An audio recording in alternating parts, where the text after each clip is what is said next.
कभी सोचा है अगर तुम्हारी फेवरेट वेब नॉवेल या मानवा एक दिन रियलिटी बन जाए तो?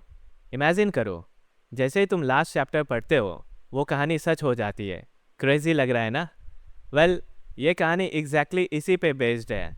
एक ऐसे बंदे की कहानी जो पूरी नॉवेल का बस अकेला रीडर था, और जब वो दुनिया रियलिटी बन गई उसके पास था हर ट्विस्ट, हर सीक्रेट का नॉलेज। लेकिन जब उसने कहानी को बदलने की कोशिश की, वही नॉलेज जो उसका बिगेस्ट एडवांटेज था धीरे धीरे उसके खिलाफ काम करने लगा। तो चलो शुरू करते हैं इस अनप्रिडिक्टेबल और माइंड ब्लोइंग कहानी को। तो चैप्टर 1 की स्टार्टिंग होती है। हम देखते हैं एक बंदे को जो मेट्रो में अपने फ़ोन पे एक वेब नॉवेल पढ़ रहा होता है। उस नॉवेल का नाम होता है 3 ways to survive the apocalypse, in short TWSA। और जैसे ही लास्ट लाइन कंप्लीट होती है वो स्क्रीन को स्वाइप करते हुए कहता है, रियली, बस इतना ही, यही एंडिंग है? और तब हमें फाइनली उस बंदे का फेस दिखाया जाता है। वो मेट्रो में बैठा काम से घर लौट रहा होता है, और यही है हमारी इस कहानी का प्रोटैगोनिस्ट। वो खुद के बारे में बताते हुए कहता है, मेरा नाम डोकजा है। कोरियन में डोकजा का मतलब होता है ओनली चाइल्ड, रीडर, या फिर एक अकेला आदमी। डोकजा कहता है, मैं जब भी अपना इंट्रोडक्शन देता हूँ 10 में से 9 लोग मुझे गलत ही समझ लेते हैं। सीन कट होता है एक इंटरव्यू रूम में। इंटरव्यूअर पूछता है, ओह, तो तुम ओनली चाइल्ड हो? डोकजा हल्की सी मुस्कान के साथ कहता है, हाँ, लेकिन मेरा मतलब वो नहीं था। इंटरव्यूअर और कंफ्यूज होकर पूछता है, तो फिर इसका क्या मतलब है? डोकजा अपना विजिटिंग कार्ड देते हुए कहता है, मेरा नाम डोकजा है। फिर डोकजा कहता है, मेरे पापा ने मुझे ये नाम इसलिए दिया ताकि मैं स्ट्रांग और इंडिपेंडेंट बनूं। पर सच कहूँ तो कभी कभी लगता है ये नाम मेरे लिए एक कर्स ही बन गया है, क्योंकि मैं हमेशा अकेला ही रहा, न दोस्त, न गर्लफ्रेंड, बस मैं और मेरी कहानियाँ। फिर हमें डोकजा का इंट्रोडक्शन दिया जाता है। डोकजा किम 28 साल का एक थर्ड रेट कॉलेज का ग्रेजुएट, जो एक बड़ी कंपनी के सब्सिडरी में कॉन्ट्रैक्ट जॉब पे काम करता है और जिसकी लाइफ बस एक ही चीज़ के अराउंड घूमती है, वेब नॉवेल्स। डोकजा बस एक नॉर्मल आदमी है, एक बिल्कुल सिंपल बोरिंग जिंदगी जीने वाला, लेकिन उसके पास एक अजीब सी ऑब्सेशन है।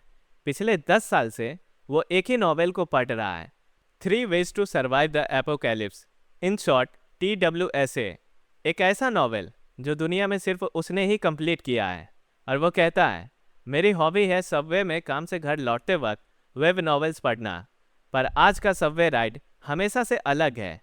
डोकजा अभी अपने फ़ोन में वेब नॉवेल्स स्क्रॉल कर ही रहा होता है कि तभी अचानक उसके कान में एक आवाज़ पड़ती है, ओ माय, इस स्पीड पे तो लगता है कि तुम अपने फ़ोन के अंदर ही घुस जाओगे।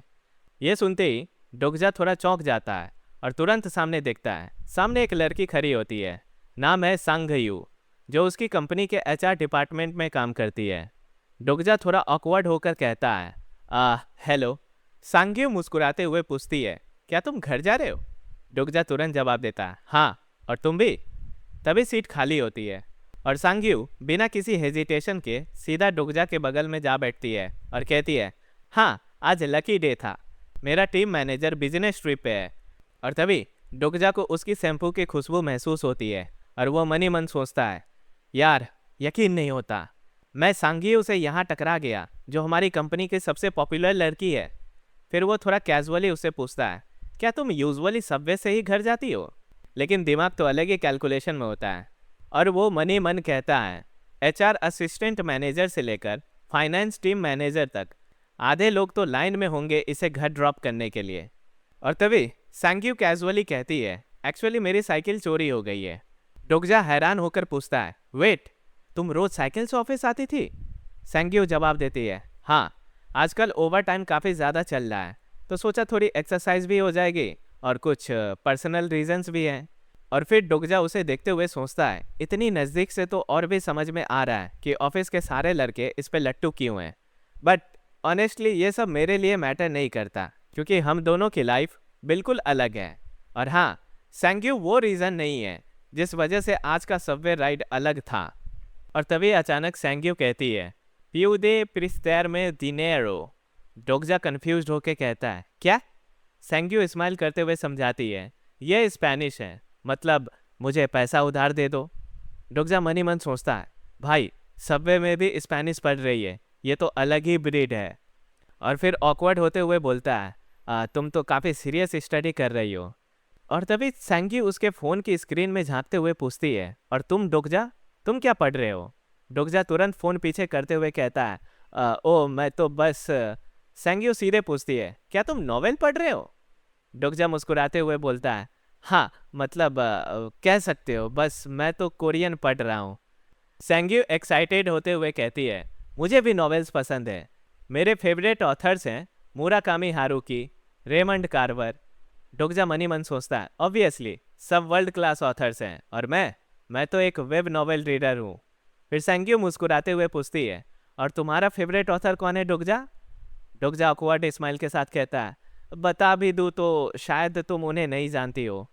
और फिर वो मनी मन सोचता है, बिल्कुल सही, मेरी हॉबी है सबवे में काम से घर लौटते वक्त वेब नॉवेल्स पढ़ना। मैं खुद भी इस पे ज़्यादा प्राउड नहीं हूँ, पर आज का दिन अलग है, क्योंकि जिस वेब नॉवेल को मैं 10 साल से पढ़ रहा हूँ, 3 ways to survive the apocalypse, आज फाइनली ख़त्म होने वाला है। लोग शायद सोचे, एक वेब नॉवेल के एंड होने पे बंदा इतना सेंटी क्यों हो रहा है, पर मेरे लिए ये कहानी थोड़ी स्पेशल है। मैं इसे तब से पढ़ता आ रहा हूँ जब मैं 8 क्लास में था, और मैं इसे तब भी पढ़ता था जब स्कूल में लोग मुझे बुली करते थे, या जब मैं एंट्रेंस एग्ज़ाम में फेल होकर एक थर्ड रेट कॉलेज में गया, और तब भी जब आर्मी के टाइम मुझे डायरेक्ट फ्रंट लाइन में भेज दिया गया, और अब जब मैं एक अनस्टेबल कॉन्ट्रैक्ट जॉब में हूँ तब भी। डैम, क्या फ़ायदा। पर सच में अजीब लग रहा है, जो कहानी मैं इतने सालों से जी रहा था, जो मेरी ज़िंदगी का हिस्सा बन चुकी थी, वो आज ख़त्म होने वाली है। आज का दिन जब TWSA का एपिलॉग अपलोड होगा, एक ग्रैंड सीरीज़ जिसमें टोटल 3149 एपिसोड्स थे, एक 10 साल लंबी एपिक जर्नी जो मेरी लेट टीन्स में स्टार्ट हुई थी और एडल्टहुड तक चली गई। यकीन नहीं होता कि ये सीरीज़ इतने साल तक चलती रही, और वो भी सिर्फ एक एवरेज व्यूअर के साथ, और वो व्यूअर मैं खुद हूँ। पहले चैप्टर में लगभग 1200 व्यूज़ थे, लेकिन बस 10 चैप्टर तक आते आते व्यू काउंट गिर के सिर्फ 20 रह गया, और फिर 50 चैप्टर तक व्यू और भी गिरा, बस 12 व्यूज़ रह गए, और अब मैं अकेला हूँ जो इस कहानी को पढ़ रहा है। ये कहानी ऐसी लगती है जैसे किसी ने सिर्फ मेरे लिए लिखी हो, बस मेरे लिए। मैं चाहता था कि मैं ऑथर को डोनेट करके सपोर्ट करूं, लेकिन अपनी खुद की लाइफ चलाना मुश्किल था, डोनेट क्या करता। इसलिए मैं सिर्फ एक छोटा सा थैंक यू कमेंट लिख के ऑथर को शुक्रिया अदा कर दिया करता। मैंने कोशिश की इस नॉवेल को लोगों तक पहुंचाने की, लेकिन लोगों का रिएक्शन, वो तो बस मुझे ही रोस्ट करने लगे। भाई ये क्या फालतू चीज़ पढ़ रहा है, एकदम बकवास है। लोग समझते नहीं, लेकिन सच तो ये है कि अगर थोड़ा सा पेशेंस रखो तो ये एक मास्टरपीस है। लेकिन लोग बहुत ही क्रूएल होते हैं, और तभी सैंग्यू के द्वारा अपना नाम बुलाए जाने पर डोकजा अपनी सोच से बाहर आता है, और फिर डोकजा सैंग्यू की तरफ देखते हुए मनी मन सोचता है, अरे हाँ, मैं तो भूल ही गया था कि ये भी मेरे साथ है, चलो जल्दी से टॉपिक चेंज कर देता हूँ। फिर वो तुरंत कहता है, वैसे सोचा जाए तो 1 साल हो गए हैं हमें इस कंपनी में काम करते हुए। पिछले साल इसी टाइम पे हमने ज्वाइन किया था, टाइम कितना फास्ट निकल गया ना। सांगियो एग्री करते हुए कहती है, हाँ, तब तो हमें कोई आइडिया नहीं था कि हम किस मेस में घुसने वाले हैं। डोकजा भी हाँ में हाँ मिलाते हुए कहता है, बिल्कुल, लगता है जैसे कल ही की बात हो, और अब हमारे कॉन्ट्रैक्ट्स भी ख़त्म होने वाले हैं। और बस माहौल एकदम ऑकवर्ड हो जाता है, क्योंकि सांगियो तो पिछले महीने ही अपनी मेहनत और डिलीजेंस के दम पे फुल टाइम एम्प्लॉय बन चुकी है। डोकजा मनी मन सोचता है, सच कहूँ तो सांगियो काफ़ी कूल है। अगर ये कोई नॉवेल होता तो ऑब्वियसली वो एक हीरोइन होती। मैंने तो कभी ट्राई ही नहीं किया, बस वेब नॉवेल्स पढ़ता रहा, और सांगियो अपनी मेहनत से फुल टाइम एम्प्लॉय बन गई। काश अगर मेरी लाइफ का जॉनरा कुछ और होता, अगर मेरी ज़िंदगी नॉन फिक्शन नहीं बल्कि फैंटेसी होती, तो क्या मैं प्रोटैगनिस्ट बन सकता था? पता नहीं, लेकिन एक चीज़ बिल्कुल श्योर है, मेरी ज़िंदगी का जॉनरा नॉन फिक्शन है, और इस जॉनरा में मैं प्रोटैगनिस्ट नहीं हूँ, मैं बस एक रीडर हूँ, एक ऑब्जर्वर। तभी सैंग्यू कहती है, मैं भी तुम्हारी तरह अपनी लाइफ को खुल के जीना चाहती हूँ। और तभी डोकजा के फ़ोन पे एक नोटिफिकेशन आता है, ऑथर का मैसेज होता है, थैंक यू, सिर्फ तुम्हारी वजह से मैं इस कहानी को कंप्लीट कर पाया, और गेस व्हाट, मैंने एक कॉन्टेस्ट भी जीत लिया। डोकजा रिप्लाई करता है, वाओ, कॉन्ग्रेचुलेशंस। पर किस टाइप का कॉन्टेस्ट था? ऑथर कहता है, कुछ बड़ा नहीं, शायद सुना भी नहीं होगा, और हाँ, TWSA आज से पेड होने वाला है, और तुम्हारे सपोर्ट के लिए तुम्हें एक स्पेशल गिफ्ट देना चाहता हूँ, तो अपना ईमेल मुझे भेज दो। आखिर तुम्हारी वजह से ही मैं अपनी कहानी को पब्लिश कर पाया। डोकजा सोचता है, ये किस तरह का गिफ्ट होगा। अगर गिफ्ट कार्ड हुआ और वो भी $50 का निकला तो भाई मजे ही आ जाएंगे। तभी एक और नोटिफिकेशन पॉप होती है, you have one new message. Message open करता है, आज शाम 7 बजे से TWSA पेड कंटेंट बन जाएगा और जिसमें ये तुम्हारी मदद करेगा। मैं तुम्हारे लिए बेस्ट विशेस भेजता हूँ। और तभी एक अजीब वाइब्रेशन महसूस होती है। पूरे ट्रेन में अचानक अंधेरा छा जाता है, जमीन हिलने लगती है, लोग चिल्लाने लगे, बॉम्ब, टेररिस्ट अटैक। ट्रेन रुक जाती है, पैनिक का माहौल बन जाता है। लोग अपना कंपोजर लूज कर देते हैं, वे चीखने चिल्लाने लगते हैं। डोकजा ने तुरंत सैंग्यू की तरफ देखते हुए पूछा, क्या तुम ठीक हो? सैंग्यू हाँ में सर हिलाती है, लेकिन क्लियरली वो डर चुकी होती है। 7 बज गए और अब डोकजा का दिमाग तेज घूम रहा होता है। वो अपने फ़ोन की स्क्रीन को देखता है। उसे एक अजीब सा सिंकिंग फीलिंग आती है, जैसे कुछ बड़ा होने वाला है। वो नहीं जानता था कि उसकी पूरी जिंदगी अब कुछ सेकंड्स में हमेशा के लिए बदलने वाली थी। तभी ट्रेन के स्पीकर्स पे एक अनाउंसमेंट गूंज उठा, attention please, evacuate immediately, repeat, evacuate immediately. और ये अनाउंसमेंट बार बार रिपीट होने लगा। सैंग्यू कांपते हुए पूछती है, ये सब क्या हो रहा है? और अब डोकजा के दिमाग में हजारों ख्याल घूम रहे होते हैं। वो बस वहीं खड़ा रहा, बिल्कुल फ्रीज होकर, जैसे किसी ने उसके पैर जमीन में गाड़ दिए हो। एक अजीब सा बोझ महसूस हो रहा था, जाने अनजाने फ्यूचर का। और तभी अचानक फ्रंट गेट से एक तेज चमकदार लाइट फूटी, एक इलेक्ट्रिक शॉक की तरह। लाइट पूरे केबिन में फैल गई। लोग चिल्लाने लगे, कुछ लोग जमीन पर गिर गए, कुछ बस वहीं खड़े रह गए, शॉक और टेरर में।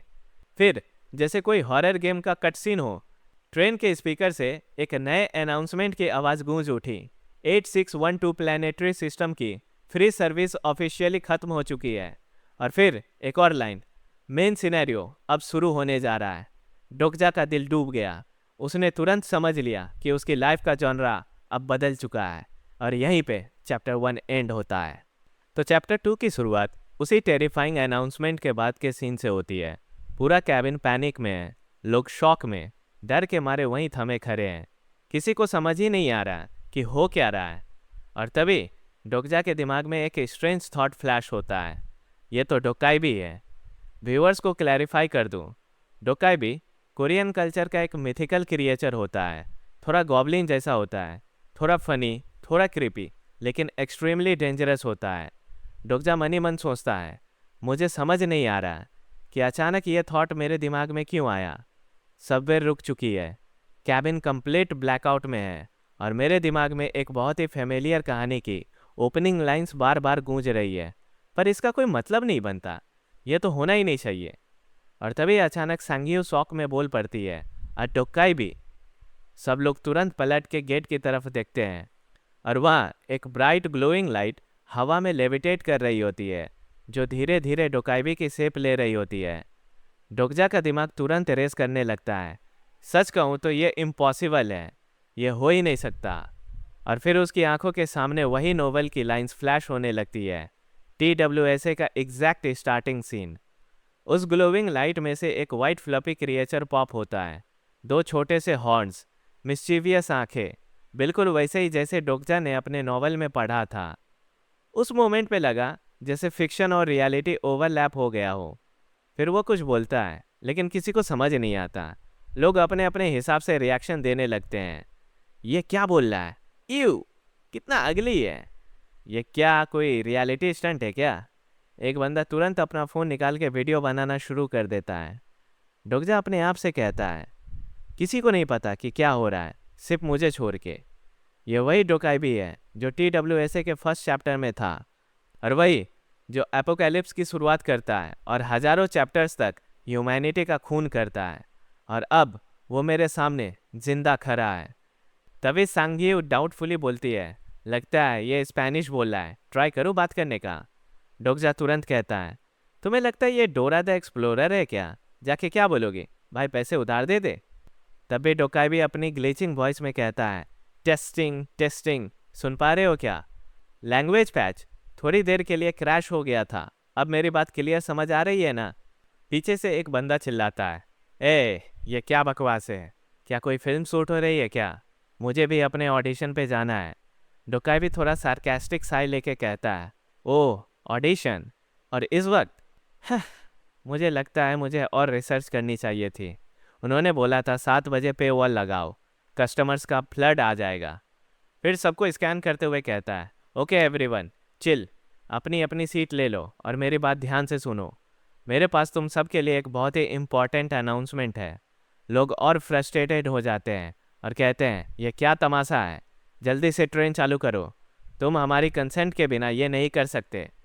हमें कंपनसेशन कैसे मिलेगा? तभी एक छोटा बच्चा अपनी माँ से पूछता है, मम्मी, ये कोई कार्टून है क्या?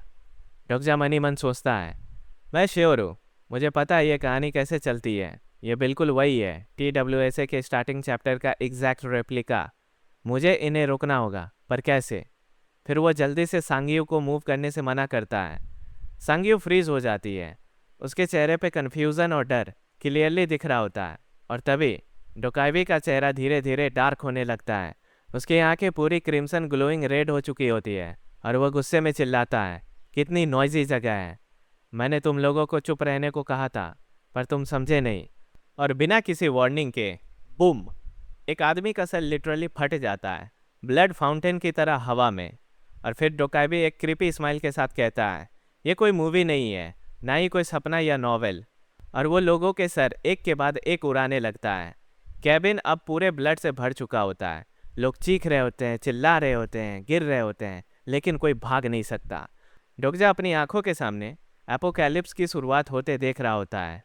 डोकाइबी के शब्दों की गूंज हवा में होती है, ये तुम लोगों की वो फेमिलियर रियलिटी नहीं है जिसमें अब तक जीते आए हो, समझे? और हर सेंटेंस के साथ एक और सर उड़ जाता है। कैबिन में लाशें बिखर गई होती है और सिर्फ ब्लड और ब्लड। डोकजा का दिल चिल्लाता है, नहीं, ये फेक है, ये सब फेक है। पर जमीन पे फैला हुआ खून और गिरती हुई बॉडीज उसे सच का सामना करवा रही होती है। डोकाइबी अब ह्यूमैनिटी का मजाक उड़ाते हुए कहता है, तुम सब लोग अब तक काफ़ी आरामदायक जिंदगी जी रहे थे, है ना? सांस लेना, खाना, प्यार करना, शादी करना, बिना किसी कॉस्ट के। लेकिन अब वो कंफर्ट खत्म। जिंदगी में कुछ भी फ्री नहीं होता, समझे? ऐसा भयानक दृश्य देखने के बाद लोगों की हालत बहुत ही खराब हो जाती है। तभी एक बंदा बाहर निकलता है और कहता है, क्या तुम ये सब पैसे के लिए कर रहे हो? डोकजा शॉक्ड होकर सैंग्यू से पूछता है, सैंग्यू, क्या ये मिस्टर हान नहीं, फाइनेंस टीम से? सैंग्यू इक्वली शॉक्ड होकर कहती है, हाँ वही है। मिस्टर हान कांपते हाथों से अपने कोट से कैश निकालते हैं और डोकाइबी को दिखाते हुए कहते हैं, जितना चाहिए ले लो, 1 मिलियन, 2 मिलियन, मेरा काम ही पैसा देना है। तुम्हें जितना चाहिए मुझसे ले लो, लेकिन बस मुझे यहाँ से निकाल दो। डोकाइबी टिल्टेड हेड के साथ पूछता है, तुम मुझे पैसे ऑफर कर रहे हो? मिस्टर हान डेस्परेटली कहते हैं, हाँ, जितना चाहिए ले लो, बस मुझे छोड़ दो। डोकाइबी स्लाइटली अम्यूज्ड होता है, पैसा, इंसानों की दुनिया में ये एक पावरफुल अग्रीमेंट होता है। ये सुन मिस्टर हान का फेस ब्राइट हो जाता है और वो सोचते हैं, एग्जैक्टली, पैसा सब कुछ सॉल्व कर सकता है। पर तभी एक स्नैप होता है। डोकाइबी उसके कैश में आग लगा देता है और कहता है, लेकिन ये सिर्फ तुम्हारे स्पेस टाइम के अंदर काम करता है, मेरे डिमेंशन में ये सिर्फ एक बकवास पेपर है। और ये एक वार्निंग है, अगर फिर से ऐसी कोई मूर्खता की तो अगला हेड तुम्हारा होगा। मिस्टर हान शॉक में आंखें फाड़ के उस जलते हुए कैश को देखते रह जाते हैं। और तभी डोकाइबी निराश होते हुए कहता है, चिटचैट का टाइम खत्म हो गया है, तुम्हारा कर्जा हर सेकंड के साथ बढ़ता जा रहा है, समझाने का टाइम नहीं है। बेहतर है तुम खुद कोशिश करो पैसा कमाने की। तभी उसके हॉर्न्स और ज़्यादा बड़े हो जाते हैं और वो हवा में एक पॉइंट से दूसरे पॉइंट तक लेविटेट करते हुए घूमने लगता है, जैसे कोई कुछ अनलॉक कर रहा हो। और फिर एक और क्रीपी अनाउंसमेंट होती है, channel number BI7623 activated, constellation की एंट्री हो रही है। और तभी एक सिस्टम अलर्ट की तेज आवाज़ गूंजी और एक ट्रांसलूसेंट स्क्रीन हवा में उभर गई। मोस्टली लोग उस ट्रांसलूसेंट स्क्रीन को बड़ी हैरानी से देख रहे होते हैं, लेकिन वहीं एक वाइट हेयर्ड बंदा हल्की सी स्मर्क के साथ बिल्कुल अलग रिएक्शन देता है, जैसे उसके लिए ये सब रूल्स नए ना हो, पूरा गेम ही फेमिलियर हो। डोकजा ने भी स्क्रीन को ध्यान से देखा।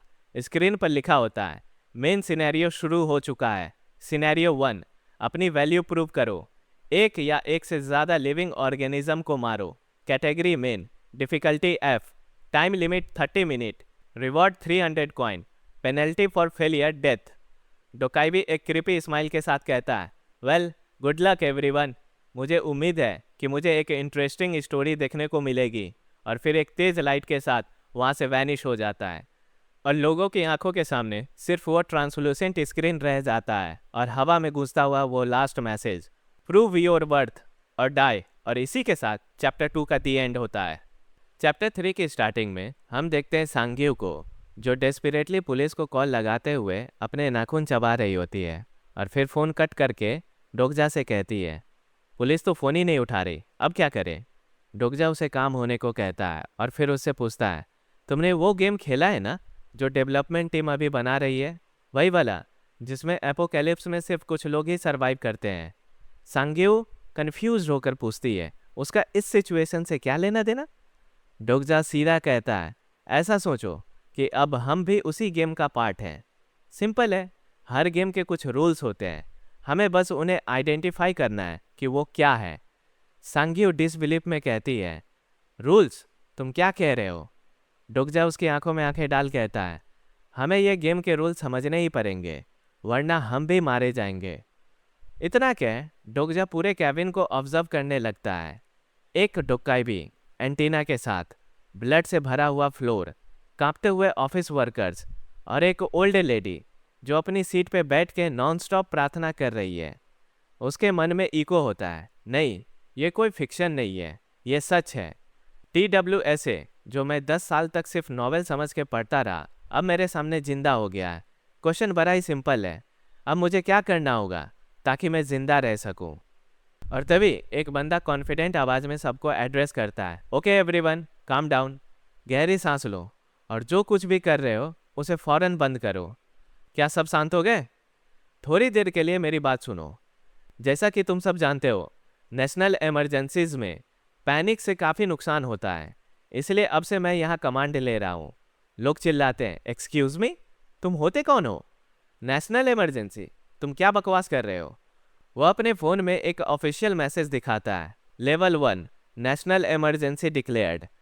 और फिर वो खुद को इंट्रोड्यूस करते हुए कहता है, मैं हूँ लेफ्टिनेंट यून सियोंग ली, यूनिट 6502 से, और हाँ ये ऑफिशियली नेशनल इमरजेंसी है। अब लोग हल्की सी उम्मीद लेकर उससे पूछते हैं, क्या तुम ब्लू हाउस से कांटेक्ट कर सकते हो? क्या तुम प्रेसिडेंट को बुला सकते हो? यून सियोंग थोड़ा हेल्पलेस एक्सप्रेशन के साथ कहता है, मेरे पास डायरेक्ट क्लियरेंस तो नहीं है। डोगजा का दिमाग इंस्टेंटली कैलकुलेशन मोड में चला जाता है। मुझे पहले से पता था कि यह सिचुएशन नेशनल इमरजेंसी तक बढ़ जाएगी, तो इस बात से मुझे बिल्कुल हैरानी नहीं हुई। लेकिन एक और चीज़ थी जो मुझे सच में सरप्राइज कर गई। लेफ्टिनेंट यून सियोंग ली, मैं इसे जानता हूँ, सामने कभी नहीं देखा लेकिन नाम सुना हुआ है। स्टील ब्लेड यून सियोंग, एक मेजर सपोर्टिंग कैरेक्टर, और वो अब मेरे सामने खड़ा है, रियल। बट वेट, क्या ओरिजिनल स्टोरी में यूनसंग ली के एंट्री ऐसे हुई थी? डोगजा की आंखें तंग हो गई, बिल्कुल नहीं, नहीं ये वैसे नहीं थी। मैं 100% श्योर हूँ कि यूनसियोंग की एंट्री तो पहले सिनेरियो के बाद होती है। फिर ये क्या हो रहा है, कहानी बदल रही है क्या? काश मैं अभी नोवेल दोबारा पढ़ पाता तो मुझे एग्जैक्ट पता चल जाता कि क्या हो रहा है। वो तुरंत अपना मोबाइल खोल के नोवेल चेक करने लगा। तभी भीड़ में से कोई चिल्लाता है, प्राइम मिनिस्टर लाइव हैं। सांग्यू अपना फ़ोन डोगजा की तरफ करती है। प्राइम मिनिस्टर लाइव कहते हैं, dear citizens of Korea, Seoul और देश के कई हिस्सों में अनआइडेंटिफाइड टेररिस्ट अटैक्स की रिपोर्ट आई है। सरकार इन अटैक से निपटने के लिए अपने सारे रिसोर्सेज का यूज़ करेगी। डोगजा मनी मन कहता है, हाँ एग्जैक्टली यही स्टोरी में भी था। लोगों को लग रहा था कि यह सब टेररिस्ट अटैक हैं, और मैं अच्छी तरह से जानता हूँ कि अगला सीन क्या होने वाला है। एंड एग्जैक्टली तभी बैंग, प्राइम मिनिस्टर का सर लिटरली एक्सप्लोड कर जाता है लाइव स्क्रीन पे। लोग शॉक में रह जाते हैं, और उसी मोमेंट पे हम देखते हैं कि वही वाइट डोकैबी उस ब्रॉडकास्ट में अपीयर होता है।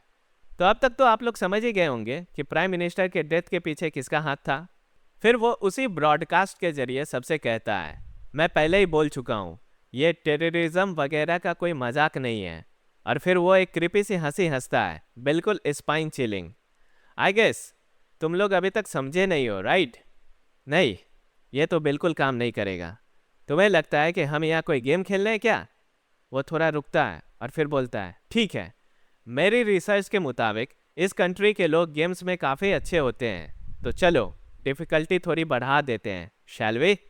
और उसके इतना कहने के साथ ही सबके सामने हवा में वही ट्रांसलूसेंट स्क्रीन फ्लोट करने लगती है। उस स्क्रीन पे टाइमर ब्लिंक कर रहा होता है। करेंट टाइम से घट के बस 10 मिनट बच जाती है। मतलब अब उन्हें जो भी मारने वाला टास्क दिया गया है वो उन्हें 10 मिनट के अंदर कंप्लीट करना होगा। और जैसे ही काउंटडाउन स्टार्ट होता है, स्क्रीन पर एक मैसेज फ्लैश होता है, अगले 5 मिनट के अंदर अगर कोई फर्स्ट किल नहीं होती है तो इस केबिन के सारे लोग मार दिए जाएंगे। ये सुनते ही लोग लिटरली पागल हो जाते हैं। चीख पुकार, रोना धोना, चिल्लाना, भागना सब शुरू। अब केबिन में बस एक ही आवाज़ गूंजने लगती है, क्या करें, कैसे करें। सब लोग अब पैनिक मोड में ह्यूनसेओंग के पास जाके चिल्लाने लगते हैं, ये किस तरह का घटिया मजाक है? तुमने सुना क्या? वो क्रिएचर अभी क्या बोल के गया, सुना ना? आर्मी मैन, अब क्या करें? पुलिस कहाँ है? ह्यूनसेओंग सबको शांत करने की कोशिश करते हुए कहता है, everyone please calm down, listen to me. लेकिन सिचुएशन बिल्कुल ही आउट ऑफ कंट्रोल हो रही थी। वहीं डोगजा साइड में खड़ा कोल्ड फेस के साथ ऑब्जर्व कर रहा होता है। हाँ, सब कुछ बिल्कुल वैसे ही हो रहा है जैसे कि मुझे याद है। इवेंट्स एग्जैक्टली वैसे ही अनफोल्ड हो रहे हैं जैसे वेज ऑफ सर्वाइवल के शुरुआत में होते हैं। लेकिन फिर भी पता नहीं क्यों लग रहा है कि कुछ तो गड़बड़ है। Hyunseong Lee, one of the major supporting character, already appear हो चुका है, बट वो अब तक अपीयर क्यों नहीं हुआ? अगर मुझे सही से याद है तो उसे अब तक अपीयर हो जाना चाहिए था। और तभी बैंग बैंग पीछे वाले केबिन से जोर जोर की चीखें आती है और फिर एक स्प्लैट होता है। खून का स्प्रे सीधा डोर के शीशे पे छिटक जाता है। पूरा केबिन एक साथ चिल्ला उठता है, कोई मार दिया गया है। ये नज़ारा देख केबिन के सारे लोग शॉक हो जाते हैं। वो डोर की तरफ भागते हैं, बंद करो, डोर को जल्दी से बंद करो चिल्लाते हुए। और एक आदमी हिम्मत करके डोर के पास गया, लेकिन जैसे उसने हैंडल पकड़ा एक इलेक्ट्रिक करंट ने उसे जोरदार झटका दिया। वो आदमी आंखें फाड़ के देखता रह गया और डरते हुए कहता है, ये क्या हो रहा है? डोर के सामने कोई इनविजिबल वॉल है। और तभी हवा में एक सिस्टम मैसेज फ्लोट करने लगता है, जब तक ये सिनेरियो खत्म नहीं हो जाता कोई भी केबिन के अंदर या बाहर नहीं जा सकता। लोग और भी ज़्यादा पैनिक में आ जाते हैं। उसी मोमेंट डोकाइबी कहता है, कुछ केबिन्स में तो काफ़ी इंटरेस्टिंग चीज़ें हो रही है, लेकिन कुछ में तो अभी तक स्टार्ट भी नहीं हुए। फिर वो थोड़ी देर सोचता है और फिर कहता है, ठीक है, तुम लोगों को थोड़ा शॉक देना पड़ेगा गेम स्टार्ट करने के लिए। कैसा रहेगा अगर मैं तुम्हें दिखा दूं कि क्या होगा अगर तुम लोगों ने अगले 5 मिनट में कुछ नहीं किया तो? और फिर वो अपनी एक फिंगर स्नैप करता है और हवा में एक बड़ा फ्लोटिंग स्क्रीन अपीयर हो जाता है। स्क्रीन के अंदर एक क्लासरूम का लाइव फीड दिख रहा होता है। किसी ने बोला, ये तो टैपुंग गर्ल्स हाई स्कूल है। क्लासरूम में स्टूडेंट्स का हाल बहुत ही ख़राब होता है। सब लोग चिल्ला रहे होते हैं, रो रहे होते हैं, फुल केओस का माहौल होता है। और तभी एक मैकेनिकल सी वॉइस आती है, टाइम लिमिट एक्सीड हो गई है, चेकआउट प्रोसेस इनिशिएट किया जा रहा है। और फिर तबाही का मंजर शुरू होता है। उनके सर एक्सप्लोड होने लगते हैं, ब्लड चारों तरफ स्प्रे होता है, वॉल्स, फ्लोर्स, डेस्क सब लाल हो जाते हैं। डोगजा ने अपनी आंखें बंद कर ली, लेकिन उनकी दर्द भरी चीखें, बचाओ, मुझे मत मारो, कान के अंदर गूंजती रही। और जब उसने आंखें खोली, एक और नाइटमेयर सामने अनफोल्ड हो रहा था। एक लड़की कांपते हाथों से अपनी ही क्लासमेट का गला दबा रही होती है। दूसरी लड़की ने छूटने की नाकामयाब कोशिश की, लेकिन उसकी ताकत खत्म हो गई और एक क्रैक के साथ गले की हड्डी टूट गई। लड़की सीधे ज़मीन पर गिर गई। और तभी सिस्टम ने अनाउंस किया, the survivor of channel #BAY23515 is Jihye Lee, class B, second year. Dokkaebi पूरे साइको मोड में कहता है, वाह, देखा ना कितना मज़ेदार नज़ारा था। केबिन में लोग लिटरली कांप रहे थे। किसी के पास कुछ कहने के लिए शब्द ही नहीं बचे होते हैं। सबके चेहरे पर सिर्फ डर होता है। इतना खौफनाक नज़ारा देख के बंदा बस इतना ही बोल पाया, ये क्या हो रहा है। और इसी इंटेंस और शॉकिंग मोमेंट पे चैप्टर 3 का दी एंड होता है। तो जैसा कि लास्ट चैप्टर में हमने देखा, उस गर्ल्स स्कूल की हॉरिफाइंग ब्रॉडकास्टिंग देख के पूरा कैबिन शॉक और टेरर में था। चैप्टर 4 स्टार्ट होता है और हम देखते हैं सांगियो का चेहरा सफ़ेद पड़ गया है। वो बुरी तरह से ट्रैम्बल कर रही है, लेकिन डोगजा का दिमाग में सिर्फ एक ही थॉट बार बार घूम रहा था, कुछ तो गलत है, अब तक वो क्यों नहीं आया। जो इवेंट्स मुझे पता थे और जो मुझे बिल्कुल भी नहीं पता थे कि वो स्टोरी का पार्ट है, सब एक साथ हो रहे हैं। टाइमलाइन बिल्कुल उलट पुलट हो गई है। डोगजा मनी मन सोचता है, काश काश मैं TWS दोबारा पढ़ पाता तो मुझे पता होता कि क्या करना है। लेकिन और फिर स्क्रीन पे फ्लैश होता है, no results found. 3 ways to survive the apocalypse गायब थी। डोगजा का दिल लिटरली डूब गया। ये कैसे हो सकता है? फिर उसने चेक किया वो मैसेज जो ऑथर ने भेजा था, और उसमें एक फाइल अटैच होती है। नाम था apocalypse.txt। उसके चेहरे पे डिसबिलीफ आ गया। आंखें मसलता है और फिर सोचता है, क्या क्या ये ऑथर ने पूरी नॉवेल मुझे गिफ्ट कर दी? क्या ये इलीगल शेयरिंग नहीं है? छोड़ो, अभी लीगल इलीगल का टाइम नहीं है। और बिना टाइम वेस्ट किए उसने फाइल पे टैप किया और तभी डिंग डिंग की साउंड आती है। सिस्टम मैसेज फ्लड होने लगता है, exclusive attribute received, skill slot unlocked. Dokja का दिमाग तुरंत क्लिक करता है। TWSA के हर सर्वाइवर को एक स्पेशल एट्रीब्यूट मिलती है और एक स्किल जो एट्रीब्यूट से लिंक्ड होती है। ये तो बिल्कुल गेम जैसा है। तो मुझे पहले अपने एट्रीब्यूट्स को फिगर आउट करना पड़ेगा। वो तुरंत एट्रीब्यूट विंडो खोलने गया। Access denied. बार बार ट्राई करता लेकिन सेम रिजल्ट। ये देख के वो अपने मन ही मन कहता है, क्या एट्रीब्यूट विंडो ही एक्सेस नहीं हो रही? अगर ये नहीं खुली तो मैं अपना एट्रीब्यूट और स्किल कभी नहीं जान पाऊंगा। और फिर लास्ट होप के तौर पे उसने वही apocalypse.txt फाइल को ओपन किया और पढ़ना शुरू किया। और तभी एक और सिस्टम नोटिफिकेशन आता है, आपका एट्रीब्यूट एक्टिवेट हो गया है, अब आप फास्ट स्पीड में रीड कर सकते हैं। उसी पल उसकी आंखें ग्लो करने लगी और साथ ही जैसे डोगजा के दिमाग में करंट सा दौड़ गया हो। न्यूरॉन्स तेजी से फायर करने लगे और दिमाग की processing speed super computer level तक पहुंच गई। इन्फॉर्मेशन एक ब्लास्ट की तरह डायरेक्टली उसके दिमाग में ट्रांसफ़र हो रही थी, इतनी ज़्यादा कि वो अपना सर पकड़ लेता है और मन ही मन कहता है, व्हाट, ये मेरा एट्रीब्यूट था? ये तो इंसेन है। मुझे TWSA का पूरा ओपनिंग चैप्टर पढ़ने में 1 मिनट से भी कम का समय लगा और तब सब कुछ एकदम क्लियर हो गया। डोगजा सोचता है, केविन नंबर 3707। अब समझ आया, इतनी देर से जो अनईजी फील हो रहा था वो क्यों था। मेरे आसपास जो इवेंट्स अनफोल्ड हो रहे हैं वो मेरे मेमोरी से इतने डिफरेंट क्यों लग रहे थे? सिंपल रीज़न, TWSA के प्रोलॉग का असली प्रोटैगनिस्ट इस केबिन में था ही नहीं।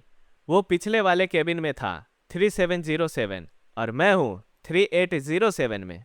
और एकदम से रियलाइजेशन हिट करता है, वेट, तो फिर स्टोरी में 3807 केबिन के लोगों का क्या हुआ था? सैंग्यू घबरा कर कहती है, डोगजा, क्या हमें उन्हें रोकने की कोशिश नहीं करनी चाहिए? डोगजा एक नज़र डालता है उस केओस और कन्फ्यूज़न की तरफ जो सबवे के केबिन नंबर 3807 में अनफोल्ड हो रहा था, और फिर मन ही मन कहता है, शायद उनके लिए अब देर हो चुकी है। आखिर इस केबिन में सिर्फ 2 लोग ही सरवाइव करेंगे।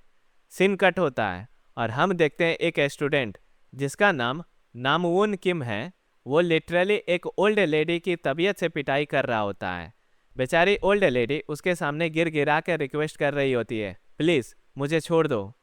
लेकिन नामवून कुछ नहीं सुनता, वो बिना रुके मार रहा होता है। ये नज़ारा देख के सांग्यू बुरी तरह से घबरा जाती है, आंखों में डर भर जाता है। और वहीं दूसरी ओर डोगजा मन ही मन सोचता है, मुझे पता है कि वो 2 लोग कौन है जो बचेंगे। सांग्यू प्रोबेबली मर जाएगी। उन दोनों के अलावा इस कैबिन में जितने भी लोग हैं सब मारे जाएंगे, मैं भी। तभी मिस्टर हान किम का हाथ पकड़ के उसे रोकने की कोशिश करते हैं, लेकिन उल्टा किम सिस्टम ब्रॉडकास्टिंग की तरफ पॉइंट करते हुए चिल्लाता है, क्या तुम्हें दिख नहीं रहा? समझ नहीं आ रहा है क्या? कोई आर्मी हमें बचाने नहीं आने वाली और किसी न किसी को तो मरना ही पड़ेगा। हमें डिसाइड करना होगा कि वो कौन होगा। और फिर वो मिस्टर हान की आंखों में सीधा देख के बोलता है, और मुझे अच्छी तरह से पता है तुम क्या सोच रहे हो। तुम्हें लगता है कि हम इस सब से ऊपर हैं, कि हम कैसे किसी को मार के खुद जिंदा रह सकते हैं जैसे हम कोई जानवर हो। और फिर एक साइको की तरह हंसते हुए कहता है, नॉर्मली मैं भी तुमसे एग्री करता, लेकिन जो सिचुएशन हमारे सामने है उसमें क्या चॉइस है हमारे पास? ये सिंपल है, मारो या मरो। और इतना बोलते ही वह उस लेडी के फेस पे पंचेस की बरसात कर देता है। ब्लड स्प्लैश होता है और तभी वो उन सब से पूछता है, क्या तुम सब बस खड़े खड़े तमाशा देखोगे? क्या तुम सब मरना चाहते हो? अब इतना सुन सब अपनी जान बचाने के लिए अपनी मोरालिटी को साइड में रख देते हैं और वो सब मिल के उस लेडी को मारने लगते हैं। दूर से देखते हुए ह्योनसियोंग अपनी मुट्ठी गुस्से में कस लेता है लेकिन कुछ कर नहीं पाता। वहीं दूसरी तरफ डोकजा मनी मन कहता है, किम नामवून ये वही बंदा है जो सबसे पहले TWSA की इस नई दुनिया को एक्सेप्ट कर गया था। और हम देखते हैं सब मिलके उस ओल्ड लेडी को जान से मार रहे होते हैं। शॉकिंगली अब मिस्टर हान भी उनमें शामिल होते हैं। थोड़ी दूर पर डोकजा बस एक स्पेक्टेटर की तरह उन्हें देख रहा होता है, पर वो भी कुछ नहीं करता। लेकिन तभी सैंग्यू का पेशेंस फाइनली टूट जाता है। वह गुस्से में उन्हें रोकने के लिए आगे बढ़ती है, लेकिन उसी मोमेंट डोकजा उसे तुरंत पकड़कर रोक लेता है और काम लेकिन सीरियस टोन में समझाता है, अगर तुम अब उन्हें रोकने गई तो वो तुम्हें भी मार देंगे। और सोचता है तुम स्टोरी को चेंज नहीं कर सकती क्योंकि तुम हीरोइन नहीं हो। फिर उसे सीट पर बैठाते हुए कहता है, प्लीज़ बस अभी के लिए मेरी बात मान लो। अगर तुमने इस बार मेरी बात मान ली तो मैं प्रॉमिस करता हूँ कभी तुम्हें परेशान नहीं करूँगा। इतना कह के डोकजा एक गहरी सांस लेता है और फिर सिचुएशन को कामली एनालाइज करने लगता है। अभी इंटरफेयर करना मेरे लिए थोड़ा जल्दी होता, ये मेरे प्लान का हिस्सा नहीं था। मैं पहले इंटरफेयर इसलिए नहीं कर रहा था क्योंकि मुझे नामवून किम या किसी और का डर था, और ना ही इसलिए क्योंकि मैं उनके सैवेज तरीके को सपोर्ट करता हूँ। मैं बस सही मोमेंट का वेट कर रहा था और वो मोमेंट अब है। और ये बोलते ही डोकजा अपनी पूरी ताकत के साथ सामने की तरफ दौड़ पड़ता है। स्क्रीन पर टाइमर फ्लैश होता है। Remaining time 7 minutes 32 seconds to complete the task. और इसी इंटेंस मोमेंट पर चैप्टर 4 का अंत होता है। चैप्टर 5 की शुरुआत वहीं से होती है जब डोकजा अपनी फुल स्ट्रेंथ के साथ सीधे सामने वाले ग्रुप की तरफ दौड़ पड़ता है। किम उसे अपनी तरफ आते हुए नोटिस तो कर लेता है, लेकिन तब तक बहुत देर हो चुकी होती है। डोकजा एक पावरफुल स्लैम के साथ सीधा किम से टकराता है, जिससे वो सीधा पीछे जा गिरता है और बाकी लोग शॉक में साइड हो जाते हैं। गुस्से में उठते ही किम चिल्लाता है, अबे साले तेरी प्रॉब्लम क्या है? बाकी लोग भी पैनिक में चिल्लाने लगते हैं, क्या देख रहे हो सब, जल्दी करो, उस लेडी को मार डालो। वहीं डोकजा मनी मन सोचता है, सबको लग रहा है मैंने नामवून किम को सिर्फ उस लेडी को बचाने के लिए धक्का दिया, लेकिन मेरा एम सिर्फ यही नहीं था। और अपनी नज़र घुमाते हुए कहता है, कहाँ है वो? यहीं कहीं होना चाहिए। और जैसे ही उसकी नज़र एक छोटे से बच्चे पर पड़ती है, डोकजा कहता है, बिंगो, मिल गया। उस बच्चे के गले में इंसेक्ट कलेक्ट करने वाला बॉक्स लटका होता है। डोकजा बिना टाइम वेस्ट किए उसके पास जाता है और उससे वो बॉक्स ले लेता है और उसमें से एक इंसेक्ट निकाल के उसे भी दे देता है। और फिर सीधे क्राउड की तरफ जाकर चिल्लाता है, सुनो, जो कर रहे हो उसे तुरंत बंद करो। उस ओल्ड लेडी को मार देने का मतलब ये नहीं कि तुम जिंदा बच जाओगे। ये सुनकर पूरा कैबिन एकदम से साइलेंट हो जाता है और अब सबकी नज़र डोकजा पर टिक जाती है।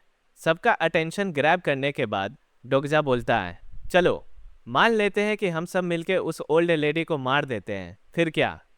हाँ, अगर वो मर गई तो हमें थोड़ा टाइम मिल जाएगा क्योंकि हमने गिवन टाइम के अंदर किसी को मार डाला। लेकिन उसके बाद क्या? केबिन में एकदम सन्नाटा छा जाता है। अगर डोकाइबी की बात सच है तो इसका सिंपल मतलब है उसके बाद हम सबको एटलीस्ट एक इंसान को तो मारना ही पड़ेगा। तो बोलो अगला कौन है? क्या तुम अपने बगल वाले बंदे को मारोगे? तभी नामवून किम जोर जोर से हंसने लगता है। सार्कास्टिक टोन में बोलता है, अरे ये तो ऑब्वियस है ना, अगला नंबर तो तुम जैसे लूज़र का ही होगा और इतना टेंशन लेने की क्या ज़रूरत है? वैसे भी चांस तो 50-50 है। डोकजा मुस्कुराते हुए मनी मन कहता है, हाँ मुझे पता था तुम यही बोलोगे। और फिर वो सीधे क्राउड की तरफ देखते हुए बोलता है, अपनी ज़िंदगी को लेकर यह गैम्बल क्यों करे जब एक तरीका है जिसमें हम बिना मर्डरर बने इसे सरवाइव कर सकते हैं। यह सुनकर सिर्फ क्राउड नहीं, किम नामवून भी स्टंट रह जाता है। डोकजा फिर आगे बोलता है, क्या तुम सब भूल गए हो? सिनेरियो में कहीं भी नहीं लिखा था कि हमें किसी इंसान को मारना है। तभी वो अपने हाथ में एक ग्रास हॉपर को लेता है और उसे क्राउड को दिखाते हुए बोलता है, वहाँ क्लियरली लिखा था कि हमें एक या उससे ज़्यादा लिविंग ऑर्गेनिज्म को मारना है। सब लोग तुरंत डोकजा के हाथों में इंसेक्ट बॉक्स को देखते हैं और झट से रियलाइजेशन होता है, अरे हाँ, अगर हम इनमें से किसी एक को भी मार देते हैं तो हम बच सकते हैं। जो मैडनेस पहले उन्हें उस ओल्ड लेडी को मारने के लिए पुश कर रही थी, वो अब पूरे शिद्दत के साथ इंसेक्ट बॉक्स की तरफ शिफ्ट हो जाती है। डोगजा हल्का सा मुस्कुराता है और मन ही मन सोचता है, लेकिन क्यों क्यों मेरा दिल इतनी डेंजरस सिचुएशन में भी इतनी तेजी से धड़क रहा है, जैसे मुझे खुशी हो रही हो। क्या मैं हमेशा से ऐसा ही इंसान था? इससे पहले कि मॉब उस तक पहुंच पाए, डोगजा अपना मूव कर चुका होता है। सबसे पहले अपने हाथ में पकड़े ग्रास हॉपर को जोर से क्रश कर देता है और बिना एक सेकेंड वेस्ट किए पूरे इंसेक्ट बॉक्स को हवा में उछाल देता है। बॉक्स का लिड खुल जाता है और उसमें से सारे ग्रास हॉपर्स कैबिन में उड़ जाते हैं और चारों तरफ स्प्रेड हो जाते हैं। उसी मोमेंट एक सिस्टम मैसेज फ्लैश होता है, first kill accomplished, reward 100 coins. Dokja तुरंत टाइमर चेक करता है, 3 मिनट्स रिमेनिंग। कुछ लोग डोगजा को गालियां देने लगे, कुछ लोग खुशी से चिल्लाए जैसे उन्होंने एक ग्रास हॉपर को पकड़ लिया। पूरा सीन केओटिक मैडनेस में बदल गया। अब सब सिर्फ एक ही चीज़ के लिए लड़ रहे थे, जिंदा रहने के लिए। तभी किम नामवुन सीधे डोगजा से पूछता है, तुमने ऐसा क्यों किया? अगर सीधा सबको बग्स दे देते तो प्रॉब्लम सॉल्व हो जाती। डोगजा रिप्लाई करता है, बॉक्स में सिर्फ 3 इंसेक्ट बचे थे। ये सुन के किम एक सेकेंड के लिए सरप्राइज हो जाता है और फिर एक साइको की तरह जोर जोर से हंसने लगता है, क्योंकि उसे डोगजा का रीजनिंग बिल्कुल एब्सर्ड लगता है। वो उसे एक्यूज करते हुए कहता है, तो तुमने उस बॉक्स को इसलिए हवा में फेंक दिया क्योंकि सब लोग बच नहीं सकते थे, राइट? डोगजा सीधा बोलता है, हाँ। ये सुनते ही किम का साइको मोड ऑन हो जाता है। वो क्रिपी स्माइल के साथ कहता है, अरे छोड़ो यार, बकवास बंद करो।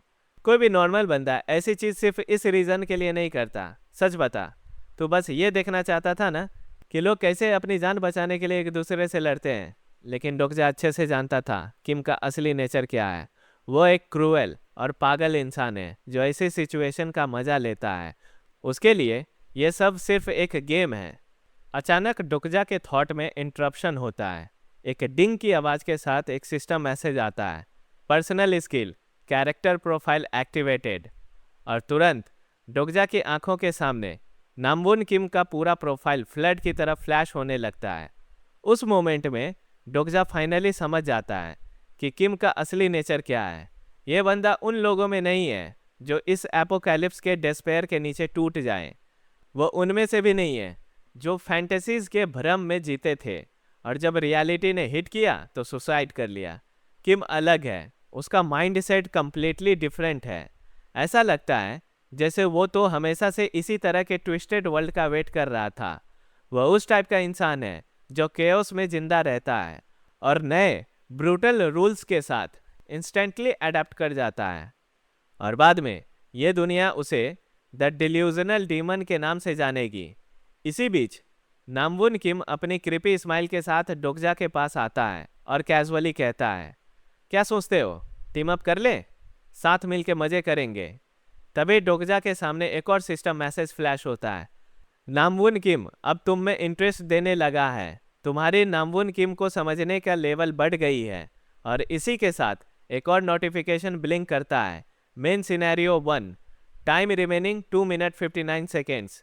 और इसी के साथ चैप्टर 5 का दी एंड होता है।